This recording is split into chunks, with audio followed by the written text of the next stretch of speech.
morning, everybody, or good afternoon whenever you're watching this. I'm sorry, I've got my computer down instead of up. But today I want to look at our checklist as you progress in your writing for our personal narrative with historical significance. And I want to make sure that you are thinking about some of these moments in time that are important to you as we work through this pandemic.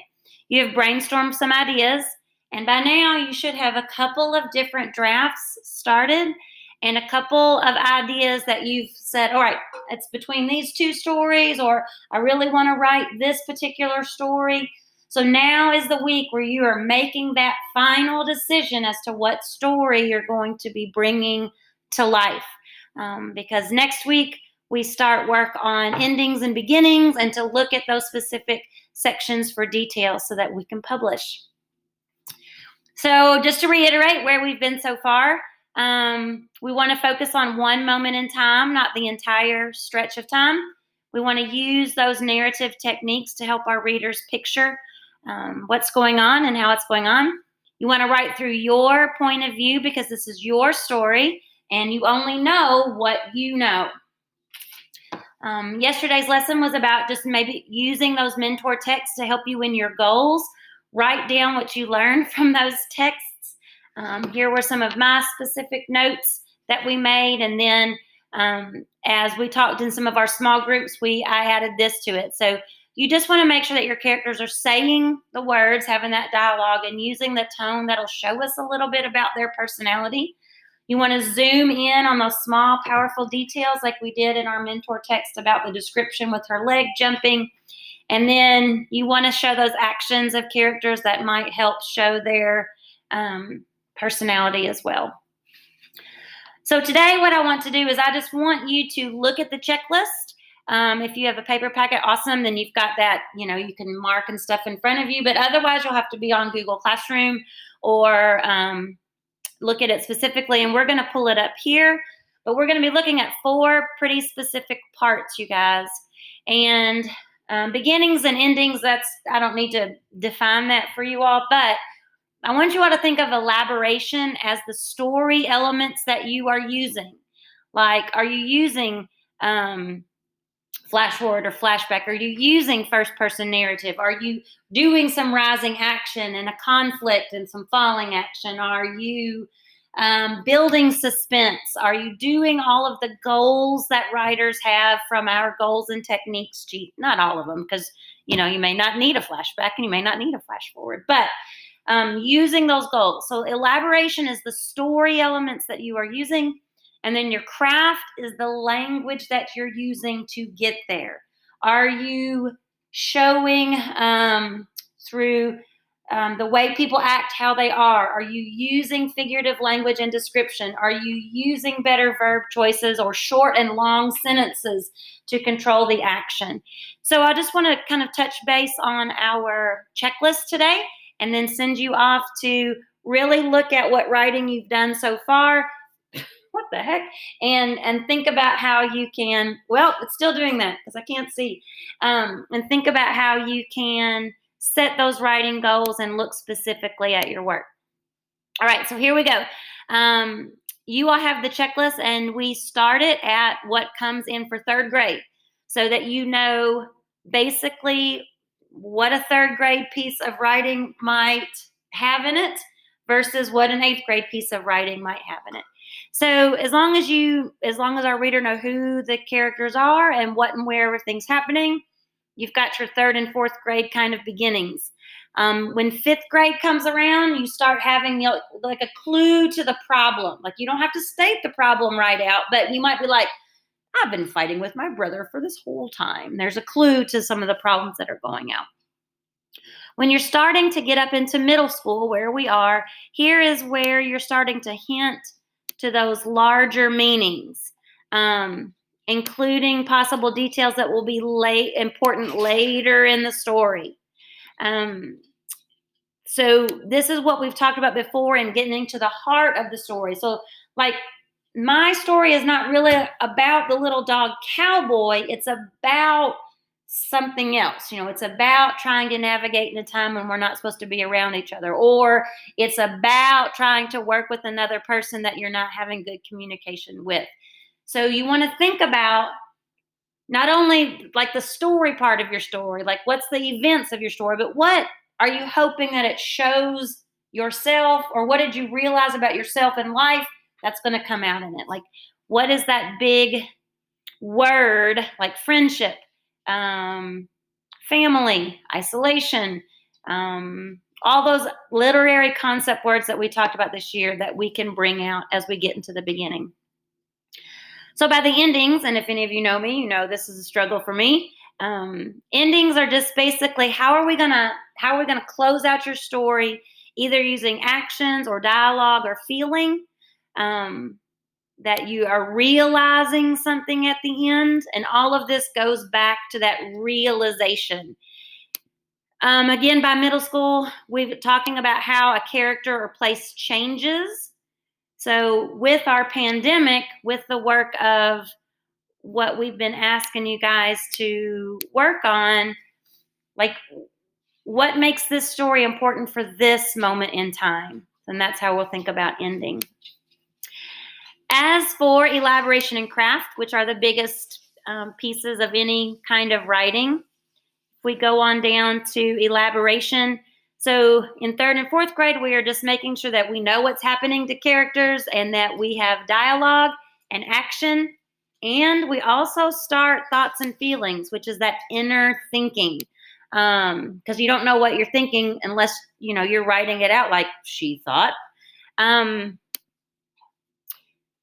You're also working to really showcase your setting and your plots, using description, action, dialogue, and thinking. So not just one piece, but you're working on developing who people are and where they are through that type of action, dialogue, and thinking.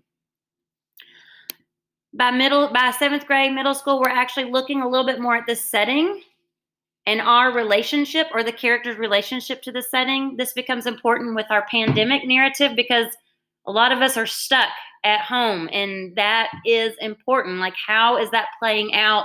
And how is your relationship to the people that are in this setting playing out with you? So that's a big thing. By 8th grade, this is actually my favorite part. We've talked a little bit about how characters are neither good nor like all good or all evil. So you might want to make sure to showcase some of that in your characterization as well. Like, what are not only the great things about someone or about yourself, but what are some flaws that you could bring out that help kind of exacerbate the problem? Or like I always like to write, my brother is kind of like the evil villain in the story, or I might be writing Cowboy as the evil villain dog in this story, but I need to not just say, well, what are those flaws, but what are those strengths as well? So you want to think about some of those complicated story elements. And the way you do that is just kind of that tension, that conflict, that back and forth between good and bad, or maybe not bad, but just that play of like what you think versus what you do. Like, oh yeah, Miss Schick, I totally understand. But then in your head, you're like, I don't understand anything she's saying. So think about that kind of discord between what you say versus what you think, or what you do versus what you think. That might be a nice complicated way to make your story more engaging. And then our last piece is just our craft. And that is just where we're starting to use better language, better vocabulary. So of course, we're looking to have a picture in our head about what is happening. So you might, like, I went to play outside, you need that better language. Like, what is it like outside? What does it look like? What does it sound like? Use your 5 senses. You want to think about using those phrases, dialogues, and thoughts, but using it in that sensory way, those sensory details, that figurative language. So onomatopoeia, similes, metaphors, vivid verbs, your 5 senses. Think about all of that to bring that piece to life. And then this is actually a very favorite of mine. So varying your sentences. If you look back at mentor texts that have a lot of action, a lot of times their action sequences have very short, choppy sentences so that you can get through quickly. So, like, say you have an action scene where you're chasing your brother around the house. Like, maybe those sentences are a lot shorter, quicker, just kind of like grab you. And then maybe you're having a reflective moment where you've got this long, kind of thoughtful, meandering sentence to show how you're kind of pulling things together. So those are some ways to kind of vary your sentences. So not only just that simple kind of quick, short sentence, but you can do some different things for that pacing. And that's always interesting. So the 5th grade and 6th grade pieces are very similar. So here in 5th grade, the writer shows why the characters act and speak. But here, the writer develops relationships between characters by how they act and speak. So not only showing that my brother's bossy because he talks bossy things, but they might be showing how my relationship to my brother changes depending on when he's bossy to when he's being nice for some reason. So you want to just kind of think about that.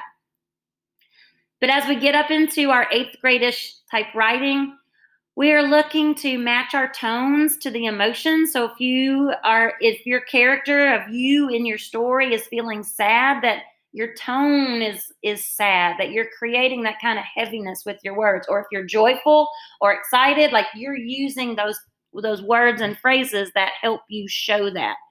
And then you all are really good at creating the mood with your setting. So like if you're talking about your room as a haven, like a safe place, the way you describe that will make it sound like almost like a church-like space. Whereas if you're angry and confused, then that same room might end up, though it's the exact same room, the way you're describing it changes that mood. And you guys are really good at that. So I'm really looking forward to that. And then, of course, a big thing about our 8th grade work in this particular story is that you are conveying the pressures that you are feeling as a person during this time. And what are some of the dreams that you hold, for the past or the future, or what's going on now. And this will be just a really interesting part to see from you guys. So I'm really, really looking forward to reading about that with you. So that's our checklist. Read your drafts looking for these kinds of things. And if you're not very far in that drafting process, then you want to get into your mind, I need to make sure that when I'm choosing my story, that I am able to, what is my big dream? Like, what is the big conflict that I can hint to in the beginning? And what is the realization that I'm coming to in the end? So that when we start to look at those very specific pieces, that you can work that in as you have. All right. And we can talk more about this during our live sessions if you like. So have a great one and miss you guys, and I'll see you later. All right.